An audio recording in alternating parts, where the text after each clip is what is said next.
Hi, what's up? AntiDigest here. About 2 months ago was what? May, April, end of April? End of April, I moved. And I moved to a completely different state. And I moved with a moving company which moved all my stuff. And I moved with insurance on all of my stuff with a different company. And so when I moved with the moving company which moved all of my stuff, they damaged some of my stuff, including the big desk that I had for a while now. It was a big executive desk and they had a deep corner damage. And so the insurance company decided to replace the desk, or technically pay me back the cost of replacement for the desk. So now I got this money and I thought I could design my own home office desk. And that meant that I could build a similar desk from ground up. Because, well, what do we do at our houses anyway, right? Actually, not that. While building this new desk, I wanted to be able to solve the issues that I face with the current desk, while also keeping the good things or parts intact. And so there began this journey of getting this new desk. I began looking for what options I had given my budget.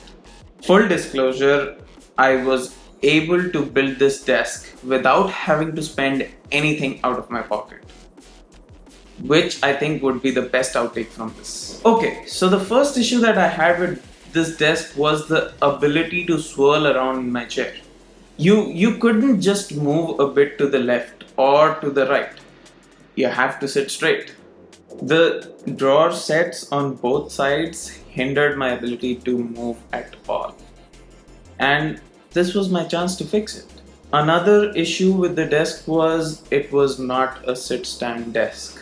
And at times I would get bored sitting, and there was no option for me to stand and continue doing the work that I was doing.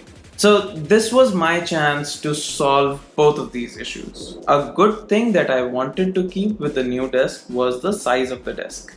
The size of the current desk was 67 inches long by 30 inches wide. So to give you context on the length, 67 inches long is almost 5 feet 7 inches, is exactly 5 feet 7 inches, which is the average man's height globally. I like a big table. I also like a well organized, neat table. So getting a good sized table was important for me. Most of this was solved by the Gerton tabletop from IKEA, which is 61 inches long and 29.5 inches wide, which is almost the size I was looking for. When I was looking for this tabletop, I realized that this would clearly become a weekend project. The tabletop is a very raw wooden table.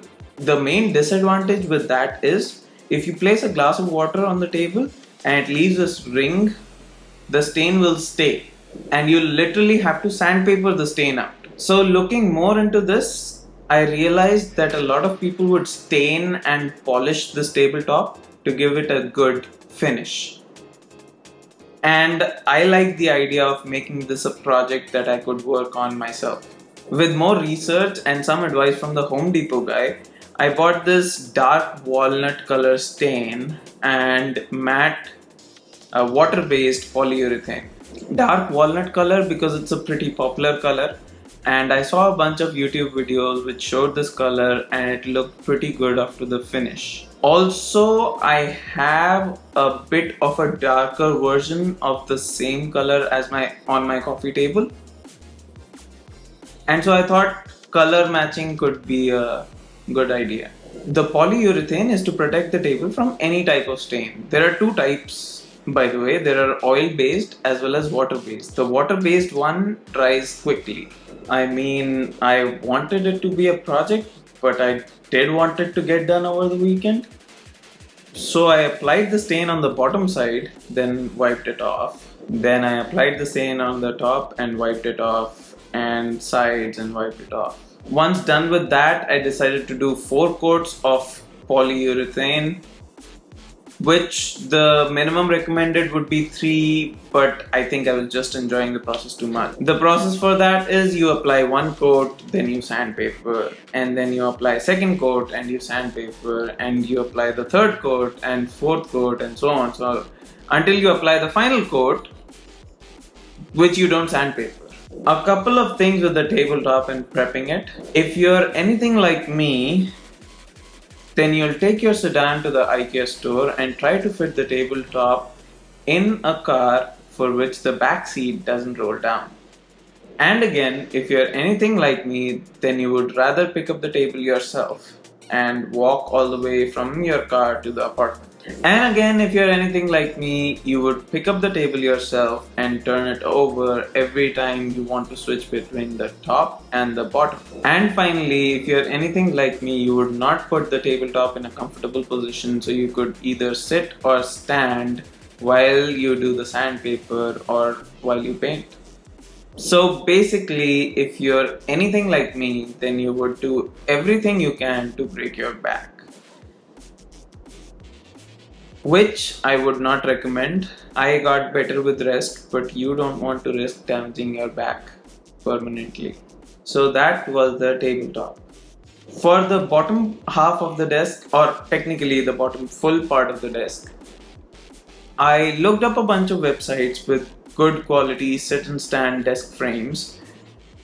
Websites like Wari, Autonomous, Fully, Vivo, bunch of others, and what you get may also depend on your budget and requirements, but pretty much all of them have very similar features. The only thing I cared about was the sit and stand aspect of the desk. So like this one has a memory feature. If I press a single button, then it has a saved height and it will stand and it will get to that height and I don't need to do anything at all.